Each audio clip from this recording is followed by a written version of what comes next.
Good evening friends. ఈరోజు date వచ్చేసి September 4th. ఒకసారి మీరు యూఎస్ఏ మార్కెట్ చూసుకుంటే కన్నా టోటల్ నెగిటివ్లోనే ట్రేడ్ అయింది.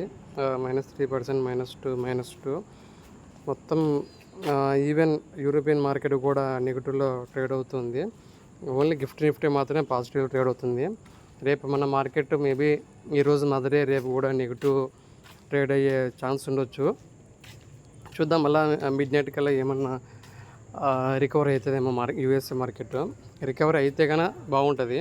లేదు అంటే కన్నా మళ్ళీ రేపు కూడా ప్రతి ఒక్కరి portfolio and entire stocks down అయ్యే ఛాన్సెస్ ఉంటుంది. ఎవరైతే స్వింగ్ ట్రేడ్ చేస్తున్నారో కొద్దిగా వాళ్ళు స్ట్రిక్ట్గా స్టాప్ లాస్ అనేది మెయింటైన్ చేసుకోండి. లేదు అంటే కన్నా హెవీగా లాస్ అయ్యే ఛాన్సెస్ ఉంటుంది. కింద అనే స్టాక్స్ మళ్ళీ రికవర్ అవుతుందో లేదో మీరు తీసుకున్న స్టాక్ మీద డిపెండ్ అయి ఉంటుంది. చెక్ చేసుకొని తీసుకోండి.